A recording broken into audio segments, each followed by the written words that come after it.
ভালো থেকো সব সময়। হ্যাঁ, তুমিও ভালো থেকো। বিয়ে কবে করবে?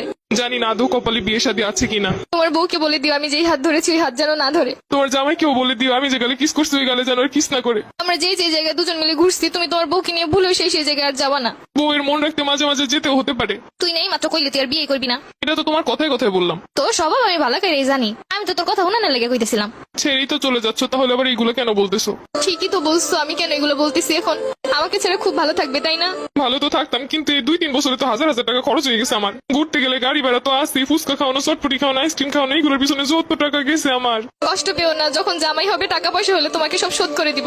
তোমার কিন্তু মাঝে মধ্যে এমবিও বইটা দিতাম আমি। হ্যাঁ ঠিকই বলছো, আমি তোমার কাছ থেকে নিতে চাইছিলাম না, তুমি আমাকে জোর করিয়ে দিছিলা। তখন তো বুঝি না এগুলো সব লস হয়ে যাবে। আচ্ছা জামাই হলে ওটাও শোধ করে দিব, টেনশন করো না। ঠিক আছে, ওইগুলো শোধ করে দিলে আমার আর মনে কোনো কষ্ট নাই। শুধু নিজে যা যা করছো তাই ভাবলা, আমি যে কি করছি সেইগুলো মনে নাই। একদিন কচু শাক রান্না করে নিয়ে আসছিলাম, লাল শাক বোনা করছিলাম, তোমাকে ছেড়ে খাইতে পারতেছিলাম না তাই বক্স ভরে তোমাকে এনে দিছিলাম। আচ্ছা, আমার যখন বউ হবে আমিও তোমাকে লাল শাক আর কচু শাকের তরকারি রান্না করে বাটি ভরে দিয়ে আসবো। চেয়েছিলে এই শীতে রাজহাঁস রান্না করে খাওয়াতে আমাকে। ইচ্ছে তো ছিল কত কিছুই, কিন্তু হলো কই? সবই তো ঠিক ছিল, শুধুমাত্র একটা স্বপ্ন দেখে এভাবে চলে গেলে। আর আমার এই শীতে রাজহাঁস খাওয়া হলো না। শুধু কি স্বপ্নই? তুমি যে একটা মেয়ের দিকে তাকাইছিলে 2 মিনিটের জন্য, সম্পর্কে শুরুতেই বলছিলাম কোনো মেয়ের দিকে ভুলেও তাকাবা না। তুমি শুধু তাকানোটাই দেখলে, কিসের জন্য তাকাইছি সেটা তো একবারও জানতে চাইলে না। ওই মেয়েটার অন্য গাড়িতে পেঁচে যাচ্ছিল, আমি মেয়েটাকে বাঁচানোর জন্য ওকে ইশারা করে বুঝাচ্ছিলাম।